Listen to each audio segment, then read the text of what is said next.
Bonjour à tous et bienvenue dans cette nouvelle vidéo. Aujourd'hui, nous embarquons pour un voyage profond et fascinant dans l'un des piliers fondamentaux du bouddhisme, la chaîne de causation.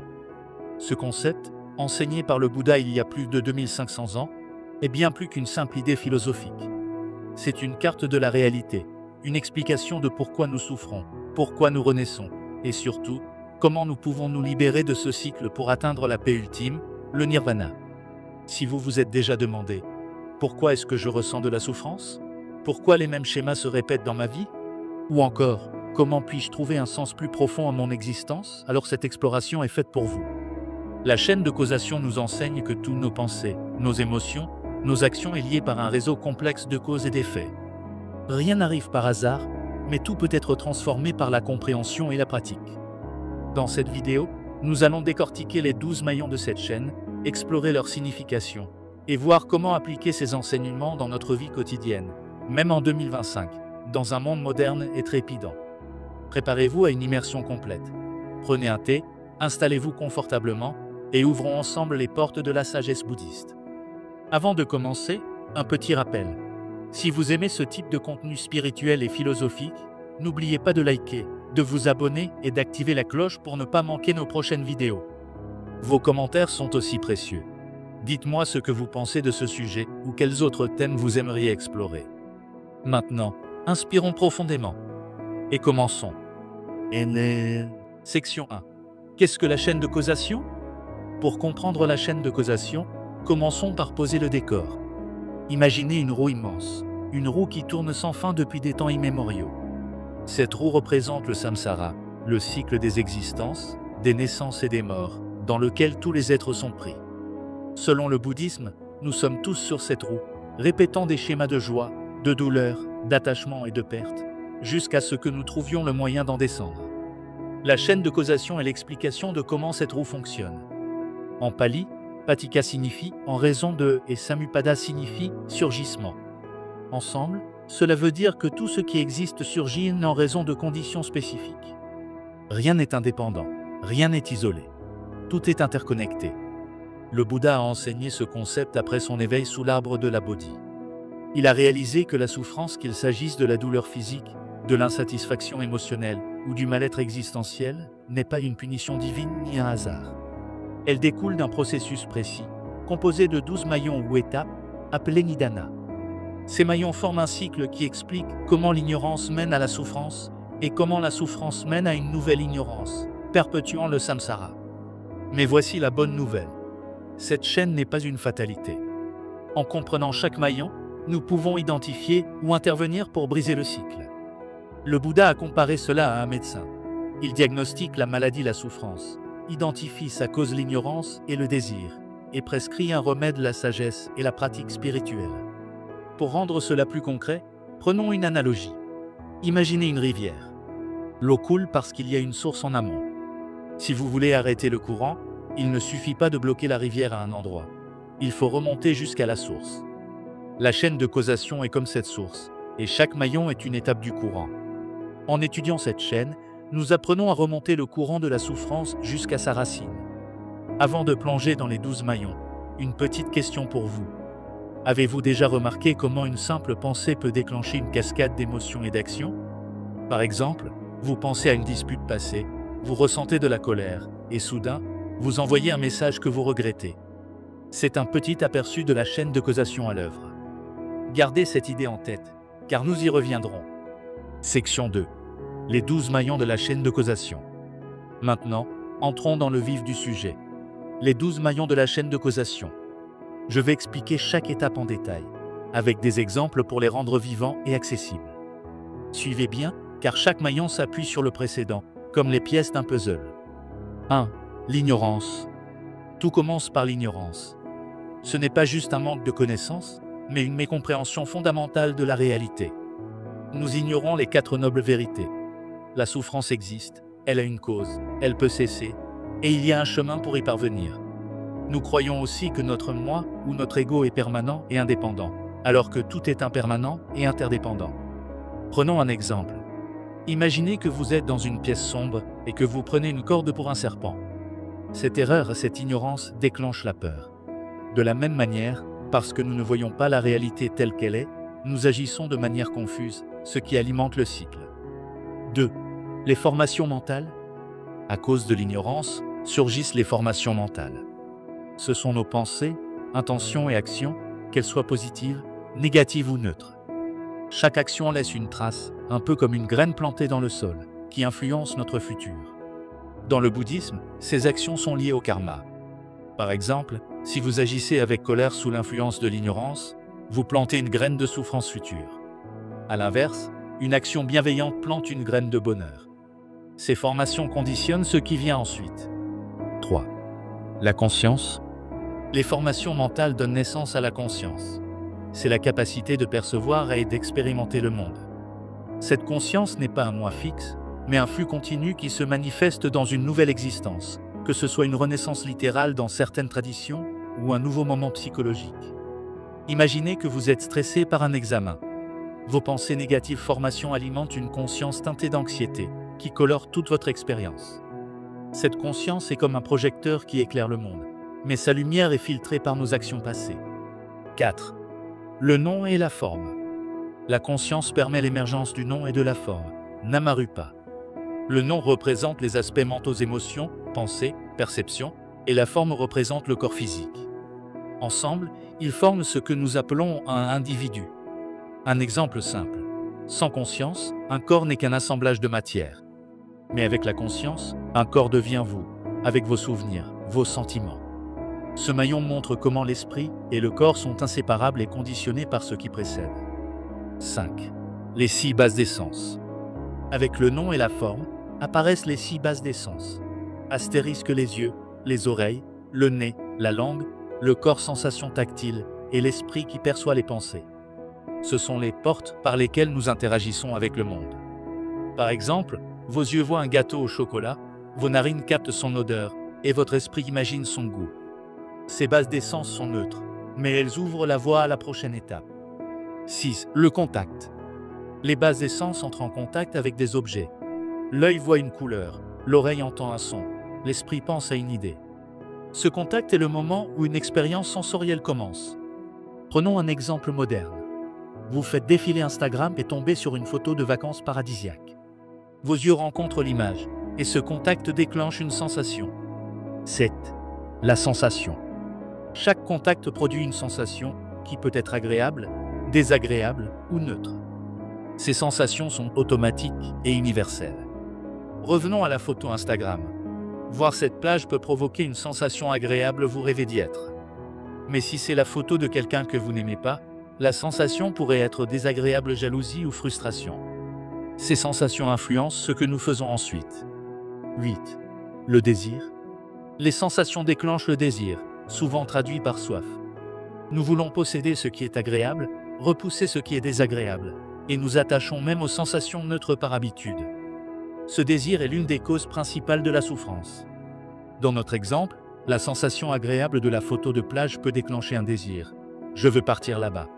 Ou peut-être un désir de comparaison. Pourquoi ma vie n'est-elle pas aussi parfaite? Ce désir nous pousse à agir.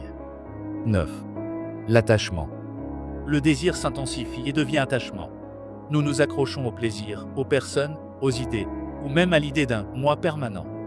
Cet attachement renforce notre identification avec le cycle. Par exemple, vous ne vous contentez pas de vouloir des vacances. Vous commencez à planifier obsessivement, à économiser, à rêver de cette expérience comme si elle définissait votre bonheur. Cet attachement alimente la prochaine étape. 10. Le devenir. L'attachement mène au devenir. C'est le processus de formation d'une nouvelle existence, qu'il s'agisse d'une renaissance littérale ou d'un nouveau moi psychologique. Nos actions, motivées par l'attachement, créent les conditions pour une continuation. Dans un sens quotidien, cela peut être vu comme la création d'une nouvelle version de vous-même. Par exemple, vous devenez la personne stressée par son travail, à cause de vos attachements aux résultats. 11. La naissance. Le devenir aboutit à la naissance. Cela peut être une naissance physique, une nouvelle vie, ou la naissance d'un nouveau moment d'existence, comme un nouveau projet ou un rôle dans votre vie actuelle. 12. La vieillesse et la mort. Toute naissance mène à la vieillesse et la mort, accompagnée de la souffrance.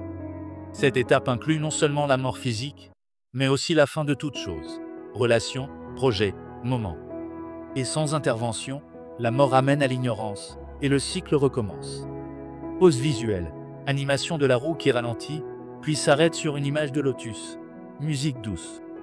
Ce cycle peut sembler intimidant, mais il est aussi une invitation à la liberté. Chaque maillon est une opportunité de comprendre et de transformer notre expérience. Avant de voir comment, une petite anecdote. Le maître zen Thich Nhat Hanh disait que comprendre la chaîne de causation, c'est comme voir les vagues de l'océan. Chaque vague semble séparée, mais elle est inséparable de l'eau. De la même façon, nous sommes tous connectés dans ce grand océan de causes et d'effets. Section 3. Pourquoi la chaîne de causation est-elle importante? Maintenant que nous avons exploré les 12 maillons, vous pourriez vous demander « Pourquoi est-ce que je devrais m'intéresser ?» Après tout, ce concept semble complexe, et certains d'entre vous ne croient peut-être pas en la réincarnation. Mais voici la beauté de la chaîne de causation. Elle est pertinente, que vous l'interprétiez littéralement avec des renaissances ou symboliquement comme un cycle psychologique dans cette vie. Un diagnostic universel. La chaîne de causation est comme une radiographie de la souffrance humaine. Elle nous montre que la souffrance, qu'il s'agisse d'anxiété, de frustration ou de deuil, n'est pas une fatalité. Elle surgit à cause des conditions spécifiques, comme l'ignorance et le désir. En comprenant ces causes, nous pouvons commencer à les transformer. Par exemple, pensez à une dispute avec un proche. La souffrance que vous ressentez peut venir d'un attachement à votre point de vue upadana ou d'un désir que l'autre change tana. En reconnaissant ces maillons, vous pouvez choisir de répondre avec patience plutôt que colère, brisant ainsi un cycle de conflit. Un chemin vers la liberté. Le Bouddha a enseigné que le cycle peut être brisé et le maillon clé est l'ignorance. En développant la sagesse par la méditation, l'étude et la réflexion, nous pouvons voir la réalité telle qu'elle est, impermanente, interconnectée et sans moi permanent. Sans ignorance, les formations mentales s'affaiblissent, la conscience n'est plus teintée par l'illusion et toute la chaîne s'effondre. Un autre point d'intervention est le désir. Dans la méditation de pleine conscience, on apprend à observer les sensations sans y réagir. Par exemple, si vous ressentez une sensation d'envie, au lieu de la suivre, vous pouvez simplement noter « c'est une sensation d'envie » et la laisser passer. Cette pratique affaiblit le lien entre sensation et désir, réduisant la souffrance. Une vision écologique et éthique. La chaîne de causation nous rappelle aussi que nos actions ont des conséquences, non seulement pour nous-mêmes, mais aussi pour les autres et l'environnement. En vivant avec cette conscience, nous pouvons choisir des actions éthiques, comme pratiquer la bienveillance, réduire notre consommation, ou soutenir des causes justes qui créent des cycles positifs. Par exemple, le mouvement écologique moderne résonne avec ce principe. Nos choix de consommation-formation mentale conditionnent la santé de la planète de venir. En réduisant notre ignorance des impacts environnementaux, nous pouvons agir avec plus de sagesse. Une invitation à la méditation. Enfin, la chaîne de causation est une invitation à pratiquer. La méditation, en particulier la vipassana, nous aide à observer directement les maillons comme la sensation et le désir. En méditant régulièrement, nous développons la clairvoyance nécessaire pour briser le cycle. Avant de passer à la section suivante, prenons un moment pour respirer. Fermez les yeux si vous le souhaitez, inspirez profondément et expirez lentement. Sentez-vous connecté à ce moment, à cette exploration. La chaîne de causation n'est pas juste une idée. Elle vit en vous, dans chaque pensée, chaque action. Section 4. Application dans la vie quotidienne. Vous vous demandez peut-être, comment puis-je appliquer ce concept ancien dans ma vie trépidante en 2025? Bonne nouvelle. La chaîne de causation n'est pas réservée aux moines dans les monastères. Elle est universelle et peut transformer votre quotidien. Voici quelques pratiques concrètes. 1. Observez vos réactions. Commencez par remarquer comment vos sensations mènent au désir. La prochaine fois que vous ressentez une émotion forte comme la joie devant une bonne nouvelle ou la frustration dans un embouteillage, prenez une pause. Posez-vous ces questions. Qu'est-ce que je ressens? Est-ce agréable, désagréable ou neutre? Est-ce que je m'attache ou je repousse quelque chose? Par exemple, si vous voyez une publicité pour un nouveau gadget, notez si vous ressentez un désir d'achat. En observant ce processus sans y céder, vous affaiblissez le maillon du désir. 2. Réduire l'ignorance. Engagez-vous à en apprendre plus sur vous-même et sur la réalité. Lisez des textes bouddhistes, comme les discours du Bouddha Sutta Pitaka ou des auteurs modernes comme Pema Chodron. Pratiquez la méditation de pleine conscience, même 10 minutes par jour. Des applications comme Headspace ou Petit Bambou peuvent être un bon point de départ. Une pratique simple. Chaque soir, prenez 5 minutes pour réfléchir à une action de votre journée. Était-elle motivée par l'ignorance ou la sagesse? Ce petit exercice vous aide à cultiver la clairvoyance. 3. Agir avec intention. Soyez attentif à vos choix. Avant de parler ou d'agir, demandez-vous, est-ce que cette action va créer de la souffrance ou du bonheur, pour moi ou pour les autres?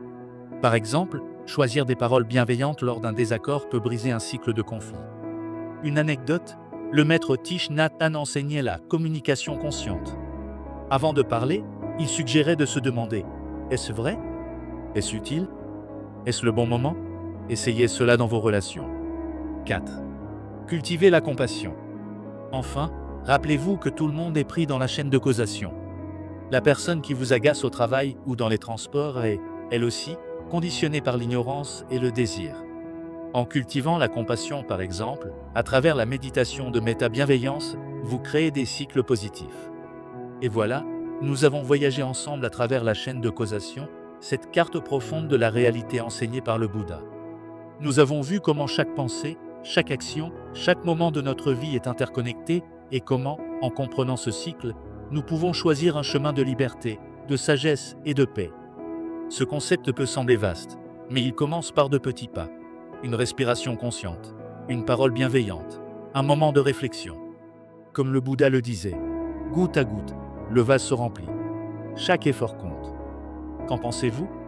Avez-vous déjà remarqué la chaîne de causation dans votre vie? Peut-être un moment où une sensation a déclenché un désir, ou une action a changé le cours de votre journée? Partagez vos réflexions dans les commentaires, et dites-moi si vous voulez des vidéos sur d'autres sujets bouddhistes, comme la méditation Vipassana, les 4 nobles vérités, ou la pratique de la compassion. Si cette vidéo vous a inspiré, merci de laisser un pouce bleu, de vous abonner, et de cliquer sur la cloche pour ne pas manquer nos prochaines explorations. Un immense merci d'avoir partagé ce moment avec moi. Continuez à explorer, à méditer, et à vivre avec conscience. À bientôt pour une nouvelle aventure.